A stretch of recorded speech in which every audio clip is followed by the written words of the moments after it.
a community for men that is strategically created to help the men of this generation.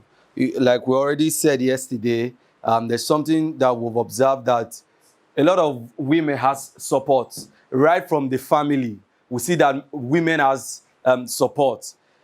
Our parents will always call our sisters to advise them, talk to them about certain things. They call us. They call us. There are certain things that began to, at the beginning, there are things I thought was only peculiar for women. That's why they caution women a lot. If you want to talk about sex education at home now, it is the girls that they will call and give them sex education. They give us sex education. It's when you now start growing up, before you now realize that even you as a guy, girls, they pressure you too. Right? Nobody actually prepared you for that. But they always prepare the girls. They say, not let man touch you. If man touch you, you'll get belly once. They not tell us, say, even they not tell us, say, even we as guys, say, woman go pursue us. And we too, at some point, we still need to run. Nobody teach all of that kind of thing, you understand? So there's always this support for the girl child. Even outside family, when you now come to the society, people is organizing this event for the girl child. There's this support group, there's this NGO, there's this initiative. But the typical African man does not have any kind of support, right? Most times it's not a lot of support from family and even the society. What we get most of the time is pressure. The pressure to do this, the pressure to do that. But nobody takes the pain of, it's part of what we also discussed yesterday. We were talking about the people always giving us the pressure of getting married, but nobody takes out time to ask us why you are actually delaying, what is really the problem, and gives you step by step. But you see, from the discussion that we had yesterday, I'm sure a lot of us had a better insight on how to prepare for marriage and all of that. I'm sure after now, a lot of persons will have a more prepared mind, towards getting married. We have heard from those who are married, those who just got married, those who have been there for a long time, and we now have a better understanding. You see, that little discussion we had yesterday can make a whole lot of difference.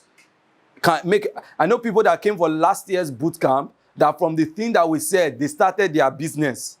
Some of them wrote to me, little discussions. There are mistakes that some person would have made, but because they came together, we spoke, you heard about this person's challenge, you heard about this person's progress, it now becomes a propeller for you. So that's what Men in Suits is about, bringing young people together. We're going to run through the slide very quickly. I really want to go to the end.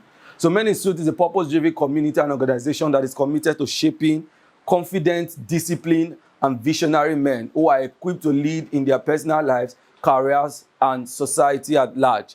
We can't do life alone. A lot of men is trying to do life all by themselves. We create this community so that we can strengthen one another. Please just, while we exist, despite the strength and ambition and presence within our community, there remains no consistent value-driven framework focused on developing men into accountable leaders who can positively influence families, business, and the society. This was what I was talking about earlier. So we're trying to intentionally create a structure, and not just with the event. The event is just one part of it. At the end of the day, we'll talk about some other things that we need to start doing as a community to ensure that there's a well-structured system to help us, so it doesn't become just a motivational gathering. Next quickly. So what's our vision? Our vision is to raise a generation of intentional, disciplined, and purpose-driven men who are grounded in faith, family, finance, and fitness. That's our 4 pillars. Because we believe that any man who stands strong in these 4 pillars of life is a complete man. A lot of times we have men who are strong in 1 or 2, right? And you see them, they are failing in many others. Like I said yesterday, we have a lot of men who are financially stable. They are okay financially, but their family is nothing to write home about. Their children, there are people who are wealthy, and their children does not know anything about wealth creation because they believe their father has all the wealth and the wealth is going to be transferred to them. That is also failure on the part, because any man who understands how to create wealth and is not able to transfer that value to the children, his wealth can never be transgenerational. The wealth will end with that child. Because that child did not know how to create wealth, he will not be able to teach his children. You understand? So he may be able to enjoy the wealth at that. The man will enjoy the wealth, his child will enjoy the wealth, but the child's child will not. So there's no transgenerational wealth. So we also have people who are very spiritual. At least we see this all the time. Spiritual people, they have their faith intact, but when it comes to finance, they don't know jack. And like I said yesterday, it is not good to be spiritual and poor. You cannot influence your generation. You will only be complaining. That's why you see a lot of people who complain about this generation. Just this generation, they are getting spoiled.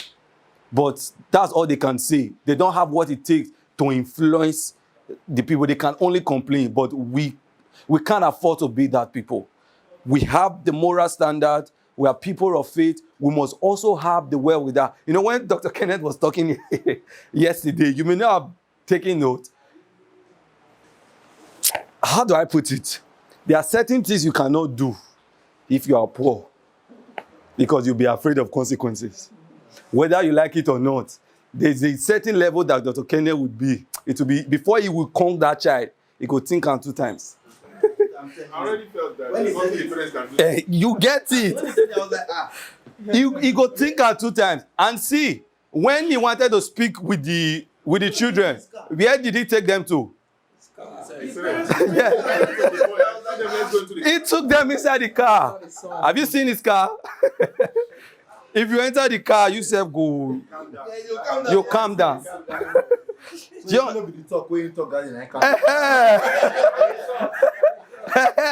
get that? You get that? So we because if you just have moral standard, you don't have power, you don't have influence. My brother, now they complain, you go complain. You cannot change anything. And whether you like it or not, he has been able to influence that family. And I'm sure that there's going to be a major shift in the life of but what if he didn't have the kind of blessing he has? I'm very sure he will contemplate before knocking that child. I'm very sure he may not even have the boldness to call. You know, it's not everybody you can advise. See, it's a bit crazy that he may not even be thinking about what that boy is doing, because he's busy worrying about his own problem.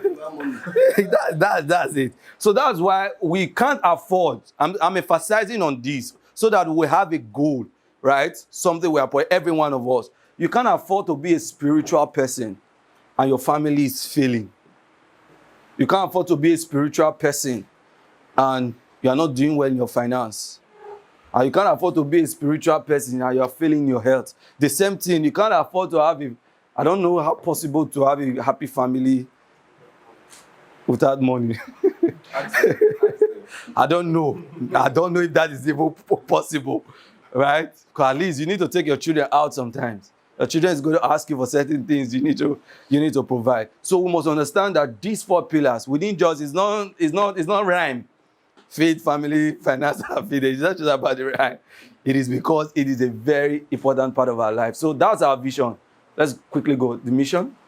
Our mission is to empower and develop men through practical guidance, just as we did with the goal setting session. Very practical. And many other things we'll be doing. Support system. I'll talk about some support system that we'll be creating. Structured conversation. You see all the conversation that we'll be having since yesterday. And community-driven initiative that promotes personal growth, leadership, accountability, and positive societal impact. You cannot be in this community for over 3-5 years and we don't see the results in your life. It can't be possible. So we need to be very intentional about what we are pursuing quickly. Our core values, faith. We uphold faith. It's a faith-driven community, right? Purpose, where we come here to talk about, to find what is our purpose and how to achieve that purpose. We believe every man should live with clarity, direction, and intentionality. The integrity, we promote honesty, responsibility. So it's not just about the talk, that when we go outside, we must represent all of these things. We must be people of integrity in our business. We must be people of integrity. Let's go quickly. Just want to rush to the discipline. Like we'll be emphasizing, yes, it's not about motivation. You can talk and after you leave here, if you don't do anything, nothing is going to change. We need to be disciplined. Leadership, we must be an example to people outside. right? Leading them. Leadership is not about position. You don't not really have to have an office or have a position before you lead. You have been in a place before where there is a positional leader, but you see that there's somebody who doesn't have a position but who is influencing. That's a leader. So leadership is about influence. Let's be intentional about influence our community. Community, we grow together by supporting, challenging, and uplifting one another. So please take note of everybody here. We have different kind of people here. They'll be very helpful to you. Make the right connection. Let's grow as a community. Let's do things as a community. Continue, please. What we offer, mentorship and guidance. So from here, I'll just run through it, then I'll talk more about it when I go to the next slide. Mentorship and guidance. We're trying to see how we can start creating access to mentorship. For every speaker that we bring for Men in Suit, we want to see how we can continually keep that relationship so that whenever I want to have access, thank God for how receptive somebody like Dr. Kenneth, has been. I'm very sure that he will be very open, even after now.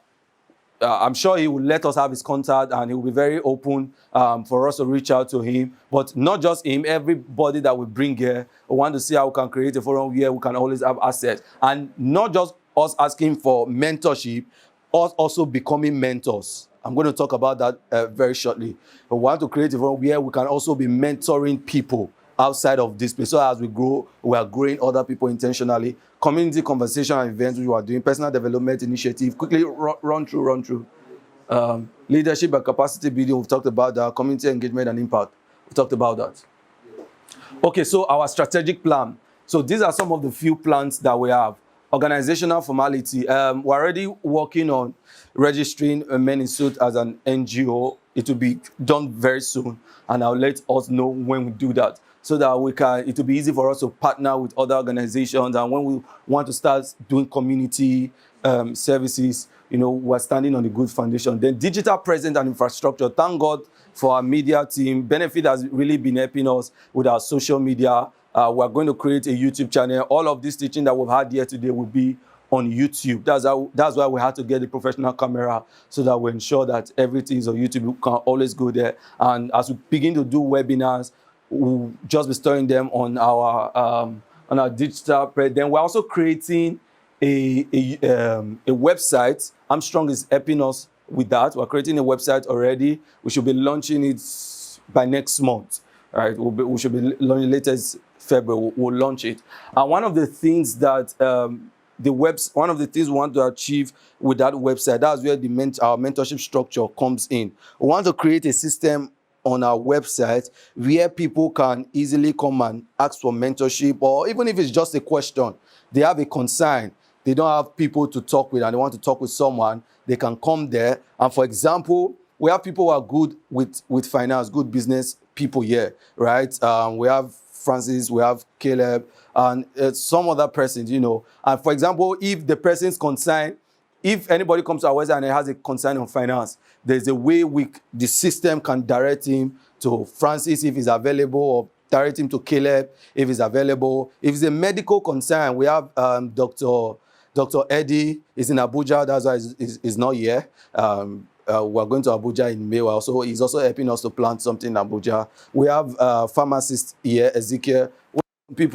This guy is a nutritionist. So we can do the structure in a way that when they ask this question, we have guys here who can provide solution. The system will just transfer them to the most available person on ground. So that's what we're trying to build. Whatever it is, if it is family, we have people who are passionate about family. We have our married people here. We can just direct them to any of these persons. So I'm saying this so that you get ready. As we begin to build, we'll let you know how we are going to bring you in. Then community growth and engagement. So we have some events that are planned for 2026 and even 2027. I would love to share with us so that we'll have it at heart. Yesterday, we started talking about having our next engagement should be in either the end of March or the first week of April. We'll decide on that. And I would love to set up a committee.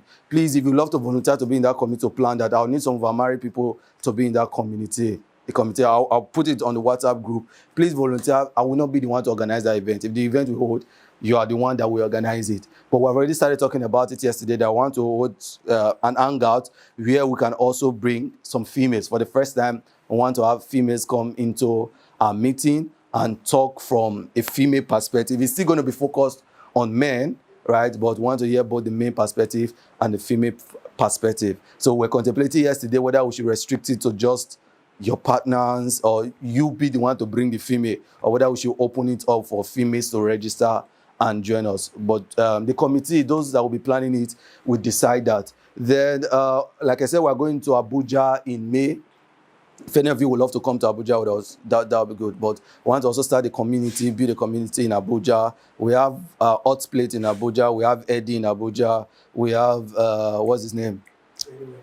Dr. Edwin. Also, Edwin is in Abuja. Ben Paul is in Benue. He said he can always be available. So those are strategic people. They're already members of the community that's helping us do some plans over there. So we're planning for May. We'll be in Abuja in May. Then sometime in October, we're also planning for a mental health / fitness event, right? We're going to partner with a fitness hub to do that. And then in January, next year, January, we're still going to do our boot camp. January is always when we have a longer time to have conversation. But one of the big things we are preparing for in 2027 is going to be a Men in Suit conference. I mentioned that yesterday. It's going to be in the month of March. We're already strategically planning for that and planning for our guests that will be there. It's going to be a statewide conference, right? In fact, it should even be regional. Those that can come from Delta, Lagos, we'll make it very big. It's going to be the first, I believe it's the first men's conference that will be at that level in the city of Benin. I don't think we've ever had, and apart from the one that churches do that they just get that men. So we're going to be very intentional. The planning will also start this year, and yes, we'll still be the one to plan it. All right, we're going to set up a committee for that will start the planning as soon as possible, because a lot of people want to come for this boot camp, but not all of them can afford it. And this boot camp is strategic. We don't open it up to everybody, but for that conference, we're going to open it up to everybody. So of course, there'll still be a registration fee, but we're going to have low registration fee for people that can pay some more. We're going to have different categories, but the idea is something that a lot more persons can come in, so that we can have access to more persons and influence more people. So that's that about community growth and engagement programs event. Okay, let me say this. It's already in our plan. I don't know if we can still execute it in 2027, but myself and Dr. Eddie and some other person have started talking about it. So we are also planning to have our first engagement outside of Nigeria, right, in an African country. It's going to be done strategically. It's going to be done in a way that many of us can go. Yes, it's going to be done in a way that many of us can go. We're going to, when I spoke with Dr. Eddie, we thought of having a kind of a savings plan. It will be peculiar to you. It's a savings plan that you can have access to if you want to withdraw at any time. Where maybe we just create a savings in piggyverse where you save in dollars. Just save some money in dollars within a space of a year to plan for the international trip. Right? It's not just for the fun of it. Like we know, traveling is part of education. And there are some men that will never realize that they can actually afford to travel until they are challenged to. Many of us can actually afford it, but it doesn't look like a necessity to some of us. But when there is a structured system like this, and you are saving towards it, you can see every other person, it becomes important. It's going to help us. I just want to say it out so that we'll open our mind to it. Is that something we can achieve? Is that something we should pursue? Something we should pursue, good? Right. So we're going to plan it, even if it's Rwanda that we can visit, right? It's intentional. It's going to be like a picnic house.